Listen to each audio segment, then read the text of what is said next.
Hello guys. तो आज हम जा रहे हैं ज्ञानी चोर की बावड़ी जो कि महम के अंदर है। तो चले लेट्स गो। ये मेरा बेटा है कुंवर। कुंवर जी हाय बोलो बेटा सभी को। हाय बाय कर दो, तो हाय नहीं तो बाय कर दो। बाय। नहीं अभी मूड नहीं है, मूड ऑफ है भाई। हाय बोलो बेटा। हाय नहीं बोल रहा जी, अभी मूड ऑफ है इसका।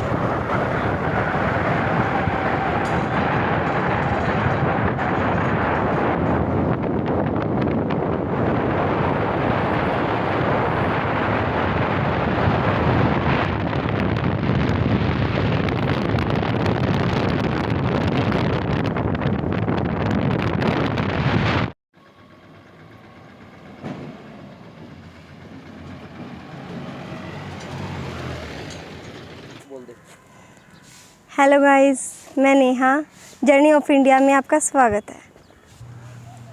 तो गाइस अभी हम आपको लेके आए हैं ज्ञानी चोर की इस बावड़ी के अंदर, जिसको ज्ञानी चोर की बावड़ी, जानी चोर की गुफा के नाम से भी हम जानते हैं।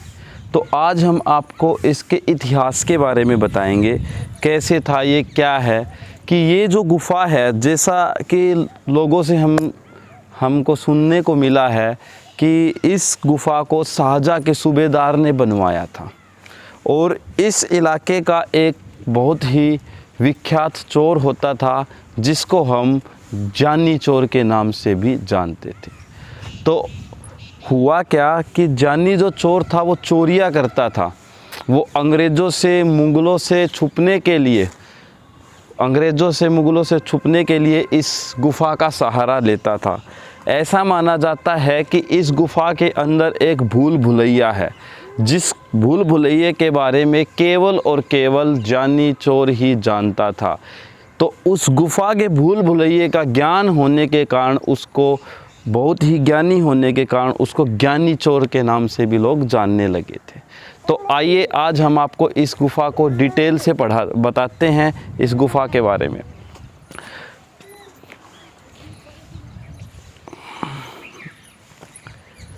देखो ये उस समय की ईंटें हैं, जो पतली बारीक ईंटें ये लगी हुई हैं और कितने सुंदर तरीके से आप देख सकते हैं कि कितने सुंदर तरीके से ईंटें लगी हुई हैं। ऐसा लगता है कि जो पुराने समय में भी जो तकनीकी है वो बहुत ही अच्छी तकनीक थी और कितने अच्छे तरीके से इन ईंटों को लगाया गया है। अभी बारिश के कारण यहाँ पे पानी जमा हो चुका है, लेकिन जो थोड़ा टाइम बीतने के बाद ये सूख जाएगा। हम दोबारा रिव्यू करेंगे इसका। तो अभी हम आपको जहाँ तक पॉसिबल है, जहाँ तक हम दिखा सकते हैं, वो सारी चीज़ें आप लोगों को मैं दिखाता हूँ।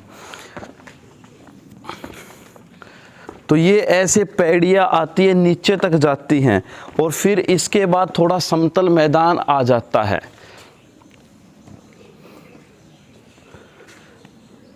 तो देखो अभी आपको दीवारों के अंदर पाइप दिख रहे होंगे। लगभग आपको 1 2 3 लगभग ये लगाओ 20 से 30 पाइप एक दीवार के अंदर, जहाँ तक मेरे को दिखाई दे रहे हैं। उतने ही इस तरफ हैं, उतने ही आगे हैं और फिर और आगे हैं। तो ये यदि पानी निकालने के लिए पाइपों की ज़रूरत होती तो 1-2 पाइप काफ़ी था। तो इनके पीछे भी कहीं ना कहीं कुछ राज छिपा हुआ है। ऐसा माना जाता है कि जैसा कि हमने यहाँ के लोगों से बात की, जो जानकारियाँ मिली उनके अनुसार हम आपको बताते हैं कि इनके द्वारा पानी इकट्ठा यहाँ हो जाता था और जो ज्ञानी चोर है वो घोड़े के साथ ही इस पानी के अंदर अपने घोड़े को लेके आता था। और आगे इसके अंदर कुएं भी बने हुए हैं, मैं आपको वो भी दिखाऊंगा।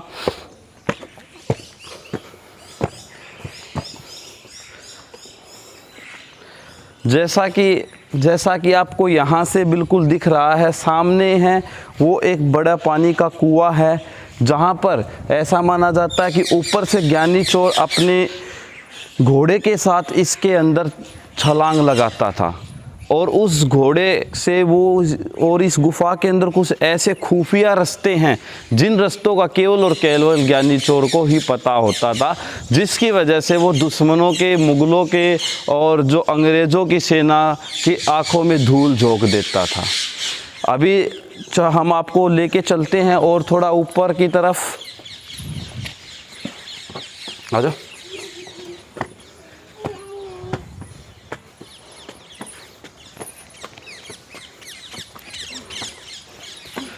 तो आप लोग यहाँ से देख सकते हैं, ये बिल्कुल दृश्य है, ये हमारी ज्ञानी चोर की बावड़ी का है। और इसके इतिहास के बारे में मैंने आप लोगों को बता दिया, ये गुफा कैसे बनी थी, क्या था इसका इतिहास, इन सभी के बारे में भी हम आपको बता चुके हैं। अभी हम इससे जुड़े एक दो किस्सों के बारे में और बताते हैं। ऐसा माना जाता है कि इससे कई खुफिया रास्ते निकलते हैं इस गुफा से। यहाँ से ये आपको वो कुआं है जहाँ पर इसके नीचे होद बना हुआ है, आप लोग देख सकते हैं, जहाँ पर जो ज्ञानी चोर है अपने घोड़े के साथ इसके अंदर छलांग लगाता था। और इसके नीचे जैसे आपको ये दरवाजे दिख रहे, ऐसे ही और कक्ष नीचे बने हुए हैं जिनका केवल और केवल रास्ता उसी को पता था, इस भूल भुलैये का। और इसके अंदर ऐसा माना जाता है कि यहाँ से कुछ खुफिया सुरंगें निकलती हैं जो कि दिल्ली, लाहौर और यहाँ के कुछ गांव हैं, ऐसा माना जाता है कि वहाँ पर वे सुरंगें निकलती हैं। एक बार यहाँ एक बारात गई थी, उस सुरंग के रास्ते से बारात को दिल्ली जाना था।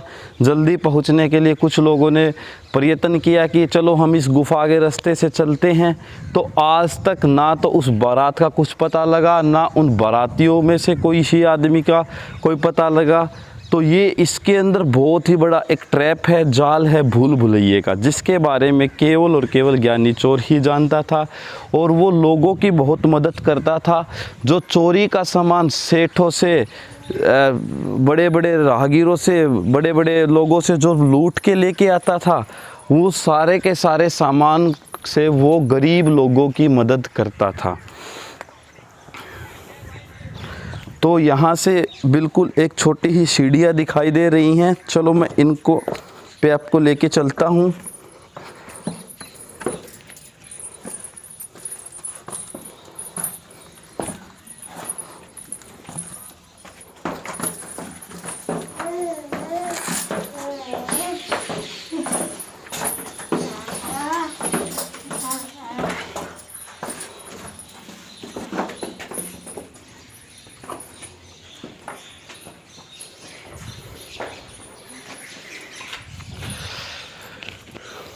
तो जो ज्ञानी चोर था, देखो यहाँ पे आपको ये तालाब दिख रहा होगा, तालाब यहाँ से देखो एक छोटा रास्ता दिख रहा है, वो कुएं की तरफ जाता है।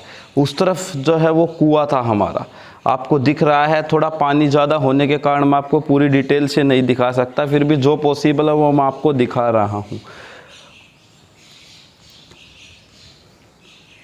और यहाँ पे जो सामने है एक पत्थर दिख रहा है, इसके ऊपर उर्दू के अंदर कुछ लिखा है। ये उर्दू अरबी भाषा है, देखो हमें तो पढ़नी आती नहीं, इसके ऊपर कुछ लिख रखा है, शायद वो इसके निर्माण वगैरह के बारे में होगा।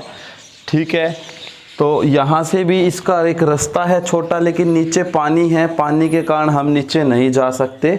तो नीचे पानी भरा हुआ है, यहाँ से भी एक रास्ता है, आप लोग देख सकते हैं।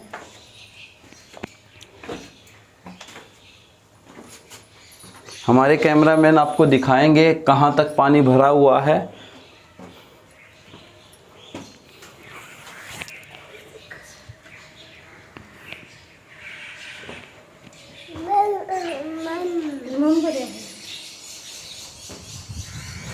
ये जो ज्ञानी चोर की बावड़ी है, आज भी देखो कितनी मजबूती के साथ खड़ी है।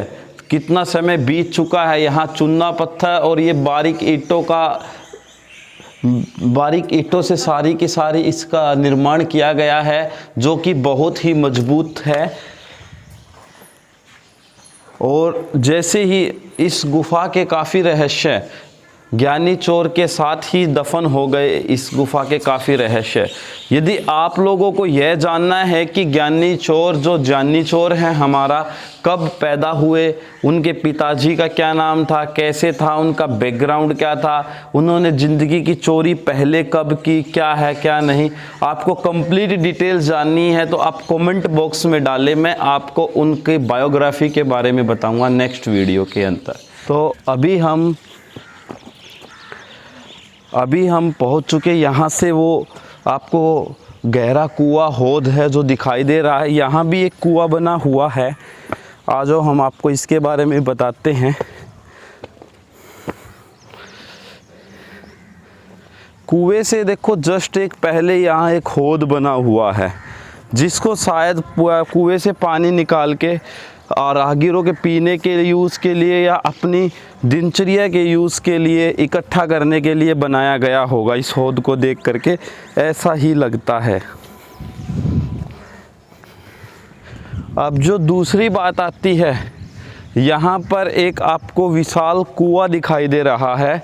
अभी देखो इसको नीचे तक हम आपको दिखाते हैं। ये जो कुआं है इसका कुछ व्यू इस प्रकार से है।